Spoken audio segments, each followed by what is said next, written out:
243 cubic kilometers of magma. That's what the Toba supervolcano discharged in 80,000 BC, and it was enough to literally sink parts of Sumatra beneath the ocean.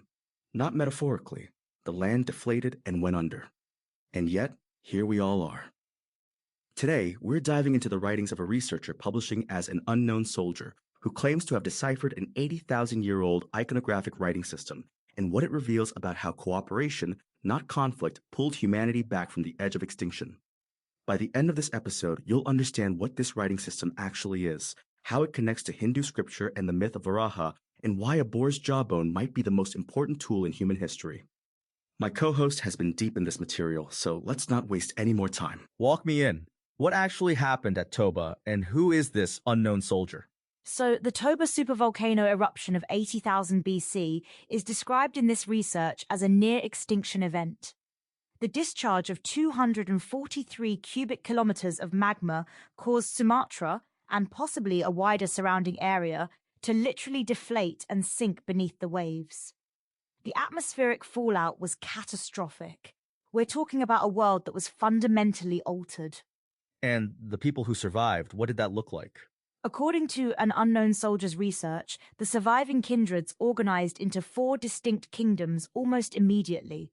You had the kingdom of the Shank, the kingdom of the Starling, the kingdom of the Egret, and the sovereign father's dominion centered on Sulawesi. These weren't loose bands of wanderers, they were structured, cooperative political entities. 4 kingdoms, right after a near-extinction event. That's not the chaos you'd expect. Exactly, and that's the central argument of this entire body of work. The research states explicitly that what separated survivors from those doomed to perish was cooperation. No one man, no one kindred group could secure their kinsmen or sustain them for long without cooperation regionally. That's a direct quote from the writings. So now, who is actually making this argument? Because an unknown soldier is a pretty striking pen name. Right, so in 2011, this researcher deciphered what they describe as a writing system in widespread use throughout the archaic world. They're publishing as an unknown soldier specifically to credit the United States Armed Forces with the training that made the discovery possible. The military training in surveying and navigation was apparently the key that unlocked everything. Wait, military training unlocked an 80,000-year-old writing system? That's the claim, yeah. And it makes more sense when you understand what the writing system actually is. An unknown soldier calls it iconographic writing, and the reason for that name is important. It modulates visual information, not verbal information. The wisdom of a visual markup language, as the research puts it, is immediately clear when you recognize language barriers across the macroscope of its use. In other words, it works across cultures and languages because it's not based on sound. So it's not like hieroglyphics, where you're encoding words. Hieroglyphics actually came later, and the research argues they were an upgrade. The analogy used is that Egypt upgraded to Twitter while her neighbors remained with conventional mail. Iconographic writing was the original system, and Egyptian scribes, beginning with the First Dynasty, innovated on top of it when they invented hieroglyphics. Okay, so what are the actual rules of this writing system? Because if it's a writing system, it has to have structure. 3 rules. Rule 1, the constitution of a realm had to look just like the realm it documented. The borders and general details were all based on cartography. Rule 2, the king had to look like the kingdom. And Rule 3, every station of the nobility had to be represented by icons within the boundary of the realm, almost always in geophysical relationship to each other. Hold on. The king had to look like the kingdom. That's the one that breaks my brain a little. What does that actually mean in practice? So this is where it gets genuinely wild. If your kingdom looked like a pintail duck, the head of your king was always depicted as a man with a pintail duck's head. That's the example given for Egyptian gods. Each Egyptian god was a bust depicting regional geology of Africa in anamorphic similes. The research says, and I'm quoting here, that is all you need to know about the origins of Egyptian hieroglyphics. So every time we've looked at an Egyptian god with an animal head and thought, oh, that's mythology, that's a religious symbol, we were actually looking at a map. A map and a census. The research describes these compositions as not just accurate maps of realms from the ancient world, but a representative census of the principal leadership nodes and institutions which comprised a realm. You can make, quote, alarmingly accurate correlations of iconography to geology. That reframes so much. And this is where Varaha comes in, right? Because Varaha is the Hindu deity with the boar's head. Exactly. So in Hindu scripture, the first three incarnations of Vishnu are Matsya, whose avatar is a fish, Kurma, whose avatar is a sea turtle, and Varaha, whose avatar is a great tusked boar. The research argues these three were real historical leaders of an archaic realm formed immediately following the Toba eruption of 80,000 BC. Real people. Not gods, not myths. Real people. Real people who became revered as saints after their deaths, and whose iconographic depictions were later misread as literal descriptions of their appearance. The research is very careful here. It says a man wearing a boar headdress could be mistaken for none other than Varaha. The headdress was based on cartography, not on the person's actual face. So the boar head is a crown, not a face. And the crown is shaped like the kingdom. Right. And the kingdom in Varaha's case is Borneo. The research describes viewing Borneo with south at the top, east to the left, and west to the right, and asks whether its contours look familiar. The conclusion is that Borneo looks like a wild boar in profile. And the research states that is precisely what the ancestors thought the day a nobleman named Varaha connected the dots following a cartographical survey. An island that looks like a boar, a king who takes the boar as his symbol. That's elegant, actually. And it's not just one example. The research notes there is no want for examples of boar-based iconography on the Isle of Borneo. The Dayak of Borneo, who are described as direct descendants of Varaha and his children, are famous for their carved boar skulls. The research says exploring the floral and celestial iconography of Dayak carving would be a masterclass. Okay, so we have the cartographic connection. But what was Varaha actually doing? What's the historical record of his actions? So in Hindu scripture, Varaha is the one who reclaimed the land from the sea and restored the wastelands to cultivation. The iconography shows him with the earth balanced on his mighty tusks, having lifted it from beneath the seas. And the research is very specific about what land is being referenced. It's the westernmost regions of Sumatra, which were subsumed by the ocean following the discharge of 243 cubic kilometers of magma during the Super Eruption. So when the scripture says Varaha lifted the earth from the sea, it's talking about reclaiming specific flooded land in Sumatra. That's the argument. And the research makes the point that in the Archaic, planets were not known at all. So when scripture says earth, it means land, specific land, the land that sank. And then there's the matter of the tusks themselves, which is where this gets really interesting. The tusks. Okay, I have a feeling this is the part that's going to reframe everything. So, in the mythological imagination, you picture this supernatural being rooting around the seabed with his tusks lodged firmly in the earth, pulling it back to the surface. But the research asks you to think about what a tusk actually is in practical terms. A boar mandible. And every mature boar fellowed by Varaha and his fellow hunters yielded two critically important hand tools. Digging tools. Digging tools. The research states there is no archaeologist anywhere in existence who can dispute that mandibles were not used throughout the Archaic as tools, primarily for digging. And therefore, there is nobody in accredited academia who can argue that Varaha did not in fact reclaim the land with his mighty tusks. The larger the tusk, the better the tool. So, a dynasty lasting 1,000 years, using boar jawbones as hoes, literally tilling back the wasteland. That's the miracle of Varaha. That's the miracle. And the research frames it beautifully. It says, if we are all honest with ourselves, we will agree restoring the ecology of Borneo, Sumatra, and the Nias archipelago was a miraculous feat which exceeds even that attributed to Varaha in Hindu scriptures. The real thing was more impressive than the myth. I want to sit with that for a second, because we're so used to thinking of myths as exaggerations of reality.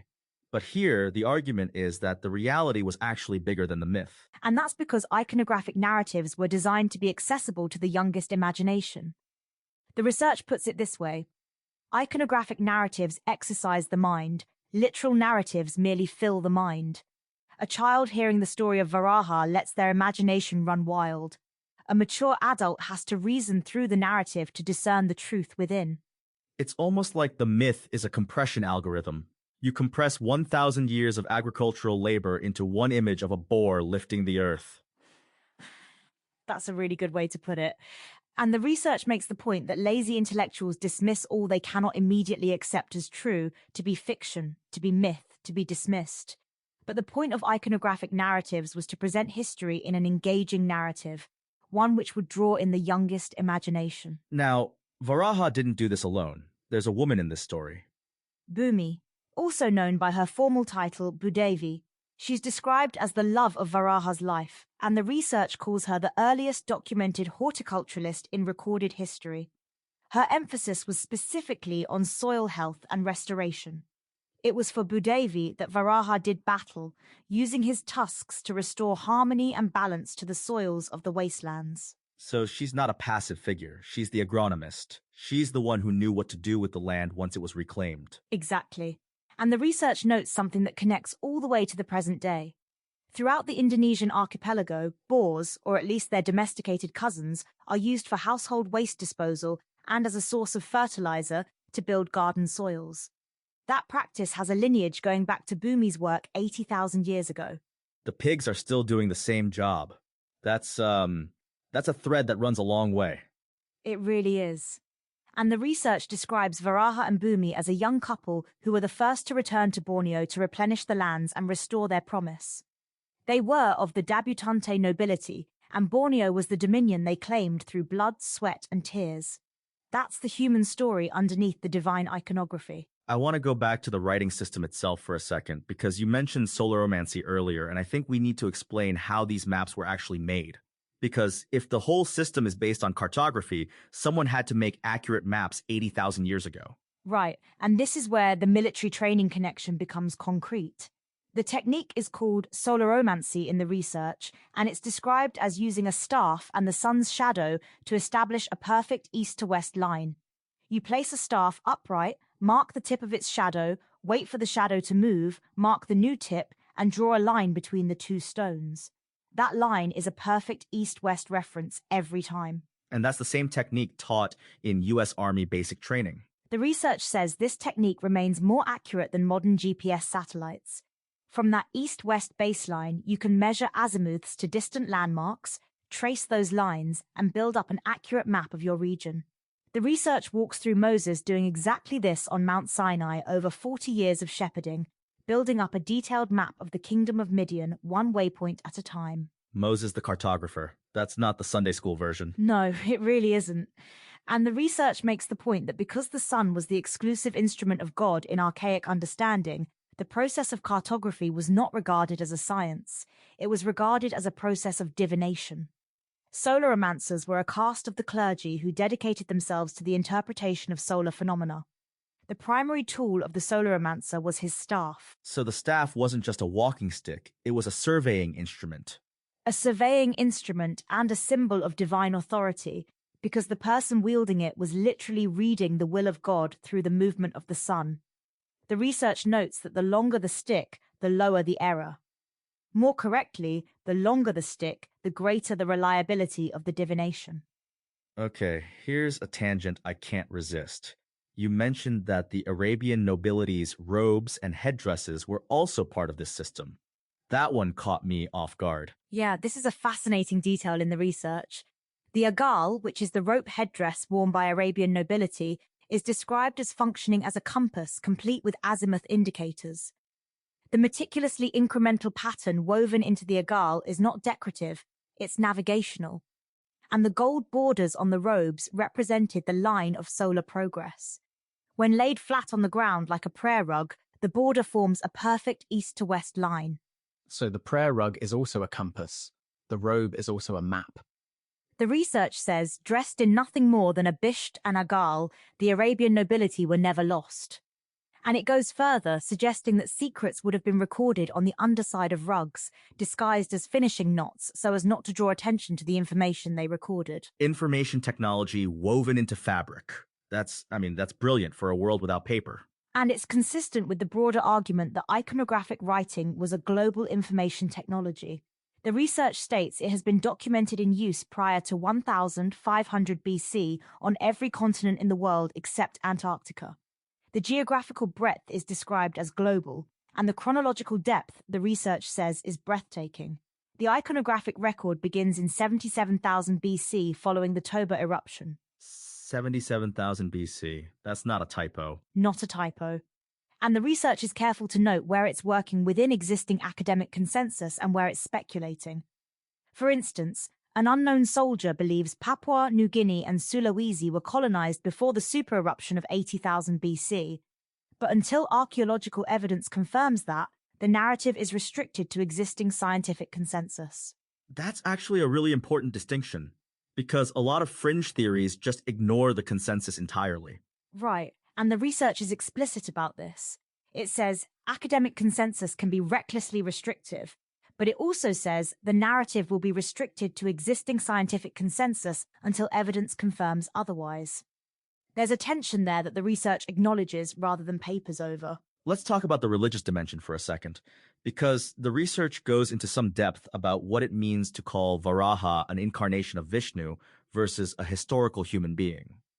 This is where the research gets philosophically ambitious. The argument is that in Hindu understanding, exemplars become saints at the moment they pass from this world, and the concept of incarnations, the devas, was the ultimate form of meritocracy, one in which the worth of even the most exemplary individual is subsumed in the recognition of the creator. In other words, attributing godlike status to Varaha was an act of humility, not grandiosity. We, in the modern world, mistake archaic humility for grandiosity. That's a striking line. It is. And the research extends this across religious traditions. It argues that from the Creator we all come, and to the Creator we all return, and that this is consistent across Hindu, Jewish, Christian, and Muslim understanding, just using different words. The point being that Varaha's divine status in Hindu scripture is not incompatible with him having been a real human being. And then there's the claim about idol worship, which I think is the most provocative thing in the entire research. Yeah. The research states directly that the Hindu faithful are not worshipping idols. The Hindu faithful are revering archaic saints whom the rest of us forgot or never recorded in our own traditions. Once we accept that the iconographic heads of Hindu principles are based on cartography and not literal interpretations of their appearances while in the world of the living, there is no mistaking any Hindu deva or devi for a false god. That's a genuinely reconciling argument. It's not saying Hinduism is wrong, it's saying everyone else lost the historical context. Exactly.